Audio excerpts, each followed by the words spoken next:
Hello friends, good morning. तो कैसे हैं आप सब? एंड आज हमारी सीडीपी की क्लास 2 होने वाली है, जो कि सीटेट एंड यूपी टेट के लिए बहुत ही इंपॉर्टेंट क्लास है। गाइस, कल मैंने सीडीपी की क्लास 1 शेयर की थी आप सभी से। तो प्लीज़ अगर आपको क्लास अच्छी लगती हो तो प्लीज़ कमेंट बॉक्स में कमेंट करके ज़रूर बताया करें। आपकी कमेंट, आपकी लाइक हमारे लिए बहुत इंपॉर्टेंट है एवरीवन। तो आज हम क्लास 2 स्टार्ट करते हैं। कल हमारा फिजिकल डेवलपमेंट हो गया था। तो फिजिकल डेवलपमेंट, जैसा कि मैंने आपसे बताया था कि फिजिकल डेवलपमेंट क्या होता है।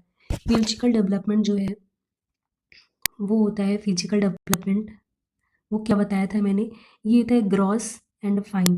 ग्रॉस में क्या करते हैं, ग्रॉस में हमारी मोटी मसल्स का यूज़ होता है। और फाइन में क्या होता है, फाइन में हमारी छोटी मसल्स, ये इसमें आई और हैंड का कोऑर्डिनेशन होता है। और इसमें क्या होता है, इसमें हैंड एंड लेग का यूज़ होता है, बड़ी मसल्स। तो ये हमारा हो गया फिजिकल कोऑर्डिनेशन और फिजिकल डेवलपमेंट हो गया। आज हमारा है कॉग्निटिव डेवलपमेंट ब्रॉड। ये जो मैंने बताया था आपसे, पीसीएससी, पीसीएससी, ये जो हमारा पीसीएससी है, यही है ब्रॉड डेवलपमेंट, या फिर एरिया कह लीजिए। यही है broad domain of development, PCSC, physical, cognitive, social और इमोशनल। ठीक है। तो कॉग्निटिव क्या होता है, कॉग्निटिव होता है हमारा, कॉग्निटिव होता है मेंटल डेवलपमेंट। जितनी भी विचार से रिलेटेड चीज़ें होती हैं, कॉग्निटिव डेवलपमेंट को हम मेंटल, इसके कई नाम भी होते हैं। अगर एग्जाम में आपसे कॉग्निटिव डेवलपमेंट नहीं दे रहा है तो वो मेंटल डेवलपमेंट दे सकता है। और इसकी हिंदी क्या होती है, संज्ञानात्मक विकास। इसको इंटेलेक्चुअल डेवलपमेंट भी बोल सकते हैं, इसको कॉन्सेप्चुअल डेवलपमेंट भी बोल सकते हैं। ठीक है।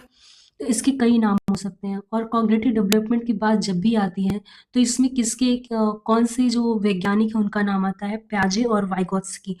वो आप अपने आगे आने वाले चैप्टर में पढ़ेंगे प्याजे और वाइगोत्स्की के बारे में। अभी आप इतना ही जानिए कि कॉग्निटिव डेवलपमेंट में किसका नाम आता है, प्याजे और वाइगोत्स्की का। ठीक है। तो जो हमारा माइंड होता है, ये लेफ्ट और ये लेफ्ट पार्ट है और राइट पार्ट है। तो जो ये लेफ्ट पार्ट होता है वो लॉजिक से रिलेटेड होता है। That means logic, that means language सीखने की, जैसे साइंस हो गया, मैथमेटिक्स हो गया, रीजनिंग हो गया, रीजनिंग सॉरी लैंग्वेज, मैथमेटिक्स हो गया, साइंस हो गया हमारा। और भी जो भी सब्जेक्ट हो, सोशल साइंस, जो भी सब्जेक्ट हुआ, लॉजिक लैंग्वेज से रिलेटेड होता है। L for logic, L for language. और जो हमारा राइट होता है, ये हमारा क्रिएटिविटी के लिए जाना जाता है। जैसे कि हमारा जो इंटरेस्ट हुआ, जिसमें आर्ट हुआ, सिंगिंग हुआ, तो ये जो हमारा है, ये राइट पार्ट जो है, ये किसके लिए जाना जाता है, ये क्रिएटिविटी के लिए जाना जाता है। जैसे कि आप देख सकते हो पीडीएफ में मैंने मेंशन किया है कि क्रिएटिविटी के लिए जाना जाता है। क्रिएटिविटी एग्जांपल भी है, जैसे म्यूजिक है, सिंगिंग है, आर्ट है, एक्सेट्रा वगैरह। तो कॉग्निशन, कॉग्निशन आता किससे है, cognition comes under cognition. Cognition के अंदर क्या क्या आता है, हमारे संज्ञान के अंदर क्या क्या आता है, क्या क्या चीजें आप आ सकती है, आप ही सोचो। तो ये लैंग्वेज आता है। एक तो हम इससे लैंग्वेज अब सीखते हैं, लैंग्वेज आता है, L for logic, L for language. Thinking, अपने माइंड के थ्रू क्या करते हैं, हम थिंकिंग करते हैं, रीजनिंग लगाते हैं, इमेजिनेशन करते हैं, मेमोरी से रिलेटेड, प्रॉब्लम सॉल्विंग से रिलेटेड है, अटेंशन से रिलेटेड, डिसीजन मेकिंग से रिलेटेड है, और परसेप्शन से रिलेटेड है। तो एग्जाम में आपसे ये सब चीजें पूछ ली जाती हैं, तो इनको आप ध्यान से, परसेप्शन मतलब अनुभूति होता है। तो अनुभूति किससे होगा, ये अनुभूति तो आपके मेंटल डेवलपमेंट के अंदर आएगा, दैट मीन्स कॉग्निटिव डेवलपमेंट के अंदर आएगा। तो ये हमारा परसेप्शन हो गया। अब कॉग्निटिव डेवलपमेंट कहने का मीन्स, कॉग्निटिव डेवलपमेंट क्या हुआ, कॉग्निटिव डेवलपमेंट मतलब सीधा मतलब है कि कॉग्निटिव डेवलपमेंट मतलब मेंटल डेवलपमेंट, मेंटल डेवलपमेंट, या फिर हम इसको कह सकते हैं इंटेलेक्चुअल डेवलपमेंट, इंटेलेक्चुअल डेवलपमेंट भी बोल सकते हैं, या फिर कॉन्सेप्चुअल डेवलपमेंट भी बोल सकते हैं इसको। तो इसके कई नाम हो सकते हैं, तो कंफ्यूज नहीं करिएगा। एंड फिर थर्ड क्या आता है हमारा, सोशल डेवलपमेंट। कभी कभी एग्जाम में दे दिया जाता है सोशल प्लस इमोशनल को कंबाइन कर दिया जाता है, तो इस बात को भी आप याद रखिएगा। कभी कभी 4 ना देकर 3 ही दे देता है, इसको कंबाइन कर देता है। ठीक है। तो ये सोशल डेवलपमेंट, सोशल डेवलपमेंट हमारे क्या है, रिलेटेड टू मोरल डेवलपमेंट। जो सोशल डेवलपमेंट है वो मोरल डेवलपमेंट होता है। जब बच्चा समाज को देखकर चीजें गलत होंगी या सही होंगी, वो चीजें समाज को देखकर करने लगता है जब बच्चा, तो वो हमारा सोशल डेवलपमेंट होता है। जैसे बच्चा किसी और को देख रहा है कि वही चीजें करते हुए अपने एज ग्रुप में, तो वो चीजें बच्चा फॉलो करने लगता है, तो वो हमारा सोशल डेवलपमेंट होता है। और ये भी आगे हम ये भी जानेंगे कि किस चीज़ से बच्चा सोशल चीज़ों को ऑब्ज़र्व करता है। आगे हम ये भी सब चीज़ें जानेंगे। तो अभी हमारा केवल डेवलपमेंट का पार्ट चल रहा है। इमोशनल डेवलपमेंट जैसे कि आप समझ ही सकते हो, इमोशनल मतलब रिलेटेड जैसे होगा, लव होगा, फॉल मैंने कल आपको बताया था, फॉल देखिए वॉटसन ने बोला था। वॉटसन ने कहा था ये भी आ सकता है कि फॉल 3 इमोशन के बारे में किसने बताया? 3 इमोशन के बारे में हमारे वॉटसन सर ने बताया है। बाय बर्थ होता है। बाय बर्थ ये 3 चीज़ें इंसान में होती हैं। एक होता है फ़ियर, एंगर, लव। तो जो वो हमारा जो जो बच्चा रोता है, जब बच्चा दुनिया में आता है तो वो रोता है। तो वो भी एक इमोशनल डेवलपमेंट का पार्ट है, वो भी इमोशन आ जाता है। तो एक ये 3 इमोशन होते हैं, जो वॉटसन ने 3 इमोशन के बारे में चर्चा की है, वो 3 इमोशन कौन से हैं? Fall, fear, anger, love. तो ये हमारा इमोशनल डेवलपमेंट के अंदर आ जाता है, ठीक है? तो ये हमारा क्लियर हो गया। पीसीएसई क्या होता है? जैसे कि पीसी की एक फाइनल रिवीजन कर देते हैं। पीसीएसई इसमें ग्रॉस मोटर स्किल होता है एंड फाइन मोटर स्किल होता है। कॉग्निटिव में मेंटल डेवलपमेंट होता है एंड जो यस है हमारा इसमें सोशल डेवलपमेंट होता है। बच्चा सामाजिक चीज़ों को देख के गलत सही करता है। एंड इमोशनल डेवलपमेंट क्या होता है? इमोशनल डेवलपमेंट मतलब फियर, एंगर, लव, मतलब इसमें इमोशंस होते हैं बच्चे के। तो ये हमारा पीसीएसई हो गया चर्चा। अब डेवलपमेंट, मैच्योरिटी एंड लर्निंग, इन तीनों में डिफरेंस क्या होता है? कल मैंने आपको ये चीज़ें बताई थी कि डेवलपमेंट के अंदर ही ग्रोथ पहले आती है, फिर मैच्योरिटी आती है, फिर लर्निंग आता है और इसी के अंदर डेवलपमेंट आ जाता है। मतलब डेवलपमेंट के अंदर सारी चीज़ें करने आ जाती हैं। एक मोस्ट इम्पोर्टेंट टॉपिक आपको देखने को मिलेगा, एक मोस्ट इम्पोर्टेंट पॉइंट आपको देखने को मिलेगा अभी यहाँ पे, ये है आपका मोस्ट इम्पोर्टेंट पॉइंट। जो डेवलपमेंट हमारा होता है ना, डेवलपमेंट एंड लर्निंग, ये दोनों इंटर रिलेटेड होते हैं। जब हम लर्निंग करते हैं, दैट मीन्स कहने का मतलब है कि जब हम लर्निंग करते हैं, जब हम अधिगम करते हैं, तो हमारा विकास होता है। तो हम इस बात को ये कह सकते हैं कि जब हम अधिगम करेंगे तभी हमारा विकास होगा। तो लर्निंग और अधिगम एक दूसरे से इंटर रिलेटेड है। जैसे कि अगर हम पढ़ रहे हैं, एग्जाम्पल दे दें कि अगर हम पढ़ रहे हैं तो हमें चीज़ें समझ आएंगी, हमारा विकास होगा। तो यानी कि डेवलपमेंट और लर्निंग एक दूसरे से रिलेटेड है, ठीक है? और फिर यहाँ पे डेवलपमेंट क्या है? ऑल इन्वॉल्व, डेवलपमेंट में सभी इन्वॉल्व होते हैं, ग्रोथ भी, लर्निंग भी, मैच्योरिटी भी, ये सब कुछ, परिपक्वता, ये सब कुछ हमारा डेवलपमेंट में आ जाता है। मैच्योरिटी क्या होती है? ये maturity highly related to heredity. Heredity का कहने का मीन्स क्या है कि जैसे ये होता है कि माँ बाप अगर हर किसी चीज़ में, माँ बाप की चीज़ें, जो माँ बाप के गुण होते हैं, हमारे पूर्वज के जो भी गुण होते हैं वो हमारे में आ जाते हैं। तो वो कहने का मीन्स है कि वो हेरेडिटी होता है। जैसे कोई बीमारी होती है इंसान में तो वो आ जाती है, तो वो हेरेडिटी हो जाता है, तो उसको कहने का मीन्स है हाईली। तो ये जो मेच्योरिटी होता है हमारा, मेच्योरिटी, तो ये किससे रिलेटेड होता है? ये हाईली रिलेटेड टू हेरेडिटी होता है। मतलब हेरेडिटी के ऊपर बहुत ज़्यादा डिपेंड करता है मेच्योरिटी। लर्निंग, लर्निंग हमारा क्या होता है? लर्निंग होता है कि हम चीज़ों को एफर्ट, प्रयास करके चीज़ों को प्रैक्टिस करके सीखते हैं। किससे? इन्वायरमेंट में। इन्वायरमेंट में चीज़ों को एफर्ट, अपने प्रैक्टिस से, अपने प्रयास से चीज़ों को सीखते हैं। बाय बिहेवियरल चेंजेस, अपने चेंजेस के द्वारा, अपने व्यवहार में जो विकास होता है, जो परिवर्तन होते हैं व्यवहार में, उसके द्वारा हम करके, एफर्ट करके, हम प्रैक्टिस करके अधिगम करते हैं। अधिगम कैसे करते हैं? अधिगम किसी चीज़ को कैसे सीखते हैं? ज़्यादा से ज़्यादा एफर्ट करके, ज़्यादा से ज़्यादा प्रैक्टिस करके वो चीज़ें लर्निंग होती हैं।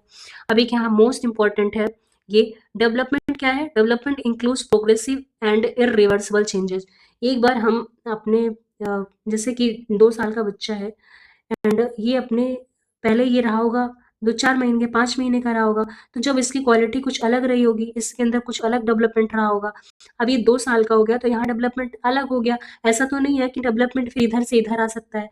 मतलब जो हमारा डेवलपमेंट है वो इरिवर्सिबल नहीं है, मॉडिफिकेबल है, बट हमारा जो डेवलपमेंट है वो इरिवर्सिबल नहीं है, उल्टा नहीं आ सकता। ये कल मैंने आपसे चर्चा की थी इस चीज़ की। तो इरिवर्सिबल चेंजेस हो गया। Changes which occurs due to some illness और tiredness does not get count in development. मैंने कल आपसे भी ये चीज़ें बोली थी कि एक्सेप्शन की बात नहीं हो रही। एक्सेप्शन यही हुआ जैसे कि हमें कोई बीमारी हो गई और हम पीछे चले गए, या फिर हमारा जो ग्रोथ है, जो डेवलपमेंट है वो रुक गया, तो हम उसको इसमें काउंट नहीं करेंगे, ठीक है?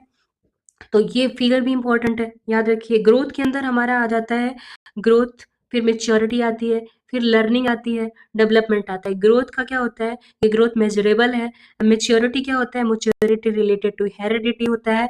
लर्निंग क्या होता है? जितने से ज़्यादा हम एफर्ट करेंगे, प्रैक्टिस करेंगे, उतने ज़्यादा से ज़्यादा हम लर्निंग करेंगे। और लर्निंग का अधिगम का मतलब है जितना ज़्यादा हम अधिगम करेंगे उतना ज़्यादा हमारा विकास होगा। मतलब लर्निंग, डेवलपमेंट और लर्निंग एक दूसरे से इंटर रिलेटेड है। ये हमारे क्वेश्चन भी एग्जाम में आता है, तो इस बात को याद रखिएगा आप सभी। ओके, तो ये हमारा हो गया। अब अगला देखते हैं क्या है। ये कंटीन्यूअस, ये थोड़ा-सा एक्सेप्शन था कि क्या था, मतभेद था लोगों में कि डेवलपमेंट कंटीन्यूअस होता है या डिसकंटीन्यूअस होता है। तो जो कंटीन्यूअस के बारे में बताया था, वो वाइगोत्स्की ने बताया था कि जो डेवलपमेंट हमारा होता है बढ़ता जाता है, इन्फेंसी से एडल्टहुड तक जो डेवलपमेंट होता है वो धीरे-धीरे बढ़ता जाता है। और पियाजे ने क्या बताया था? पियाजे ने बताया था कि जो डेवलपमेंट हमारा था डिसकंटीन्यूअस, मीन्स कहने का मतलब है इन्होंने स्टेज बना दिया था कि ये इन्फेंसी का स्टेज है, ये हमारा चाइल्डहुड का स्टेज है, ये अर्ली चाइल्डहुड, लेटर चाइल्डहुड या एडल्टहुड का स्टेज है। ये पियाजे ने बताया था इस स्टेज के बारे में। तो जब भी आपसे कोई पूछेगा कि जब डेवलपमेंट क्या होता है, डेवलपमेंट ऑलवेज कंटिन्यूअस होता है। बट अगर पियाजे का नाम आ जाता है, अगर पियाजे का नाम आ जाता है, अगर ऐसा क्वेश्चन पूछ लिया जाता है कि डेवलपमेंट डिसकंटिन्यूअस होता है, अगर पियाजे का नाम आता है तभी आप डिसकंटिन्यूअस बताएंगे या फिर ये बोलेंगे कि ये जो डेवलपमेंट होता है स्टेजेस में होता है। ठीक है, तो ये बात आप याद रखिएगा। डेवलपमेंट जो होता है वो ऑलवेज कंटिन्यूअस होता है, बिकॉज बच्चा विकास ही करता है। अब ये बात अलग है कि कोई बच्चे का विकास स्लो होता है और किसी बच्चे का विकास जो है वो तेज होता है, लेकिन विकास तो करता है बच्चा। ठीक है, तो ये हमारा हो गया। और आगे हम वाइगोत्स्की और पियाजे के बारे में पढ़ेंगे, सारी थ्योरी पढ़ेंगे, तो उसका थोड़ा सा आप वेट करिएगा, तब तक आप ये चीजें कवर करिएगा। और एक इम्पॉर्टेंट क्या है, ये भी important, if Piaget name given the according to option we say development is discontinuous otherwise not। देखिए मैंने यहाँ मेंशन भी कर दिया है कि जो अगर प्याजे दे देता है नाम तभी हम डिसकंटिन्यूअस मेंशन करेंगे, अदरवाइज जो हमारा डेवलपमेंट होता है वो ऑलवेज कंटिन्यूअस होता है। ओके, तो आप ये बात याद रखिएगा। एक ये भी इंपॉर्टेंट है, पहले ये एग्जाम में नहीं आता था बट ये अब आने लगा है। तो प्लास्टिसिटी क्या है? प्लास्टिसिटी एकदम नमनीयता, इलास्टिसिटी, जैसे इलास्टिसिटी, प्लास्टिसिटी नमनीयता होगी उसकी। परिवर्तनशीलता, चेंजेबिलिटी, जैसे उसको हम चेंज कर सकते हैं। मॉडिफिकेबल, मॉडिफिकेबल मतलब चेंज पॉसिबल। लाइफ स्पैन, पूरे टाइम चलती रहती है, पूरे टाइम बच्चा चेंज करता है, कुछ मॉडिफिकेशन करता है, अपने में सीखता है बच्चा। प्लास्टिसिटी अच्छी होती है।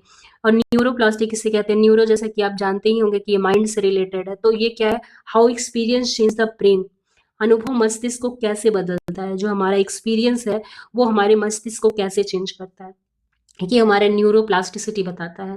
प्लास्टिसिटी क्या कहता है? प्लास्टिसिटी एक कंटिन्यूअस होता है एंड एक इन्वायरमेंट्स होता है। कंटिन्यूअस होता है प्लास्टिसिटी, एंड दूसरा इन्वायरमेंट से आता है चाइल्ड टू एडल्टहुड।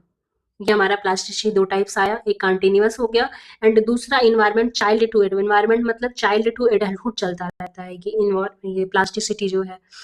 प्लास्टिसिटी क्या है? फ्लैक्सिबिलिटी है, वही चीजें मैंने आपसे बताया कि इलास्टिसिटी, फ्लैक्सिबिलिटी, ये उसका लचीलापन।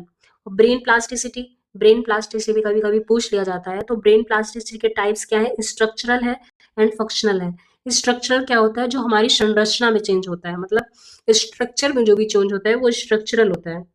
और फंक्शनल, फंक्शनल मतलब वर्क, वर्क में जो उसके चेंज होता है, जो उसके बॉडी में फंक्शन में चेंज होता है, जैसे फंक्शन कैसा कार वर्क कर रहा है, फंक्शन उसका, उसमें चेंज होता है। और स्ट्रक्चर मतलब बनावट में चेंज होता है। तो क्या है? एबिलिटी क्या है? Ability to change to adopt, ये हमारा न्यूरोप्लास्टिसिटी है। न्यूरोप्लास्टिसिटी है टू चेंज टू अडॉप्ट होता है, एबिलिटीज की ये होती है। स्ट्रक्चरल, जैसे कि मैंने अभी आपसे बताया कि एक्सपीरियंसेस और मेमोरी चेंजेज ए ब्रेन फिजिकल स्ट्रक्चर। तो जो हमारा एक्सपीरियंस होता है एंड एक्सपीरियंस या मेमोरीज होती हैं, चेंजेज ए ब्रेन फिजिकल स्ट्रक्चर, जो हमारे अनुभव होते हैं, जो हमारे अनुभव होते हैं, मेमोरीज होती हैं, वो हमारे फिजिकल स्ट्रक्चर को चेंज कर देती हैं। तो हमारा स्ट्रक्चरल हो गया। एंड फंक्शनल क्या होता है? फंक्शनल वो होता है जब brain functions move from damaged area to undamaged area. अगर ये हमारा माइंड है, अगर हमारा माइंड है, अगर यहाँ पे ये फंक्शन, मान लिया माइंड का कोई ये पार्ट अगर डिसएक्टिव हो जाता है, अगर डैमेज हो जाता है, तो यहाँ के जो जो ये इन्फॉर्मेशन होती है ना, ये सेल्स दूसरे तक पहुंचा देता है और यहाँ पे सेल पहुंच जाता है, मतलब वर्क हमारा होता रहता है। ऐसा नहीं है कि वर्क बंद हो जाता है। अगर यहाँ पे ये चीजें बंद हो गई तो यहाँ पे ये चीजें स्टार्ट हो जाती है माइंड के दूसरे कोने में। तो ये हम कह सकते हैं जो ब्रेन फंक्शन होता है, move from damaged area to undamaged area. जो डैमेज्ड एरिया होता है वो अनडैमेज्ड एरिया की क्लिक करके वहां पे हमारा फंक्शन करने लगता है चीजें। ठीक है, तो आज हम अपना यहीं तक रखेंगे। आई होप आप प्लास्टिसिटी के बारे में समझ गए होंगे।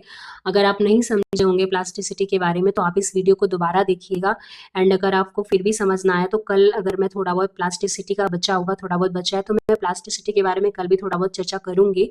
एंड उसके जब हमारा ये चैप्टर क्लियर हो जाएगा तो मैं क्वेश्चन भी अच्छे खासे लेकर आऊँगी। जितना भी एग्ज़ाम में सीटेट और यूपीटेट एग्ज़ाम में जो भी क्वेश्चन पूछे गए होंगे, तो वो क्वेश्चन भी मैं आप सभी के लिए लेकर आऊँगी। तो प्लीज़ गाइस, प्लीज़ फ्रेंड्स, अगर आपको क्लास अच्छी लगती हो तो मेरी क्लास को ढेर सारा लाइक से सब्सक्राइब करना ज़रूर ना भूलें। Okay, thank you everyone, thank you class, thank you so much. Her her Mahadev.